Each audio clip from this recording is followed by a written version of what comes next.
What up mga solid subscribers, no? So ngayon guys, no, may papanoorin po tayong video, no? Actually guys, ito po yung parang ginran po ni Kent yung isang request po ng isang fan, no? Actually nakita ko na po ito, no? Pero syempre gusto ko lang i-discuss guys kung gaano po ka sobrang heartwarming yung moment po na to, no? So okay guys, tara, panoorin na ito, no? Let's go!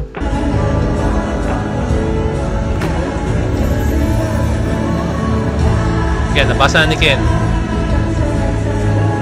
So sa mga hindi pa nakakapanood, no, tara tingnan natin mamaya kung ano ba yung nakita ni Ken, no? Okay? Ito yung ginagawa ni Ken.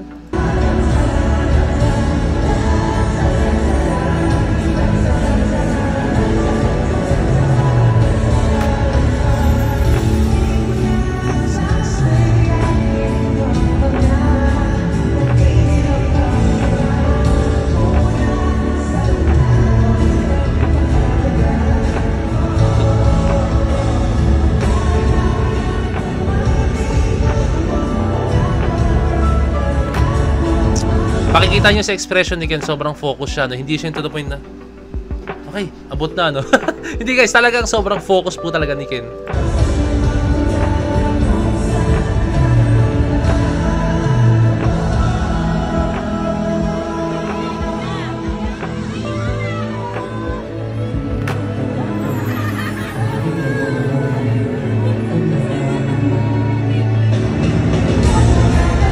Nakita yung gesture guys, na like part ko na, pero sa sobrang focus niya, nalimutan niya na part na po niya talaga, no? Doon makikita po talaga guys na pag talagang nasa puso mo ang isang bagay, no, talagang gagawin at gagawin mo isang bagay. Tulad ko, kunyari, pag sobrang focus ako sa isang bagay, like kunyari, sumasayaw ako, no, hindi ko na mamalayan na hindi pala ako nakakain, no? Hindi ko na namamalayan na anong oras na po pala, no? Hindi ko na namamalayan na kunyari sumasayaw ako ng sayaw kasi gusto ko magsayaw, no? So hindi ko namamalayan guys na may mga nakakaligtaan na akong bagay na gagawin ko talaga, no? So ganito ang nangyari kay Ken dahil sa sobrang gusto niyang gawin, and mamaya discuss natin yun, sa sobrang gusto niyang gawin yung bagay na to, no, which is mapagbigyan ng isang fan, no, sa isang request niya, no. Eto, nakita natin kung paano po yung pinakita ni Ken dito, no, na appreciation niya sa fan. And kahit sino naman guys, no, and then sa sobrang focus niya, nalimutan na po niya na part na po pala niya, no. Okay, play mo na ito.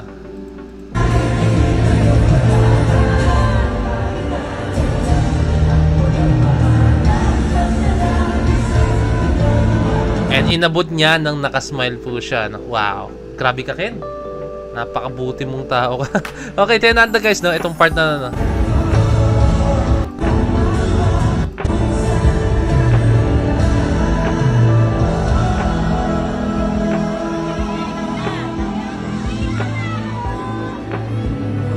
So meron din yung mga fan, ikaw na, sumisigaw sila, no? So inaalaya nila si Ken na part mo na, no? So ang cute lang na moment na yun, no?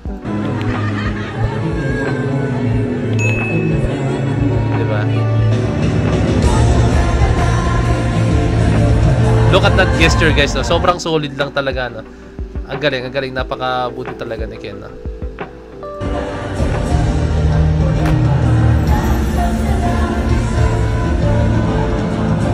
Okay, no? So, ito, tingnan natin yung video, ay picture, no? Okay? Okay, ito yung first picture, guys, no? So, nakalagay dito is, Ken, please draw here for my child who has autism, no? So, alam naman guys, no, na yung mga tao na may autism, guys, no? Yung may ganyang sakit is talagang kailangan ng extra care po talaga yan, no? Hindi pwedeng itrato natin sila as a normal human being po, no? Although na kailangan itrato natin sila and tingin natin sa kanila is as normal human being, no? Pero what I'm saying is kailangan kung paano tayo mag-alaga sa normal na tao, dapat doble rin po yung pag-aalaga, mas doble po pag-aalaga natin sa mga tao na may autism po talaga guys, no? And yun, actually guys, yung mga tao may autism na naka-enjoy din sila kasama, no? As in naka-enjoy silang kausap, no? As in lang sila, lagi sila nakangiti. Yun po yung masarap sa feeling guys, no? As in, pag nakikita nyo sila, hindi ko mapansin guys na may ganong klase silang sakit, na sobrang positive lang ng energy po talaga nila, no? Okay, yung next picture po natin. Okay, ito po yung next picture, no? Ito po yung nilagay ni Ken, no? And then nilagay ni Ken, okay, you are loved, okay, no? You are loved, love, no. So talagang pinakita ni Ken dito guys na wag kang susuko or kung anong pinagdadaanan mo, tandaan mo palagi na mahal ka namin, mahal ka ng magulang mo, mahal ka ng taong nakapaligid sa iyo, and syempre mahal ka rin ng SB19, no? So dito pinapakita guys na kahit ano pa po ang sitwasyon mo, kahit anong pinagdadaanan mo, kahit ano po ang estado mo sa buhay guys, SB19 is SB19, lahat yan. Basta fan ka nila, I mean, sinusuportahan mo sila, no? Talagang ibibigay nila sa iyo inyo doble pa po talaga, no? And that just shows guys kung paano po talaga yung kanilang ugali towards their fans po talaga, no? And isa to sa mga sobrang solid, no? Dumating pa nga sa point guys, sa pagkakaalala ko, no? Parang naging headline pa nga po yata ito, no? And nabalita po ito, no? Hindi ko lang maalala kung saang no? Sa GMA po yata, no?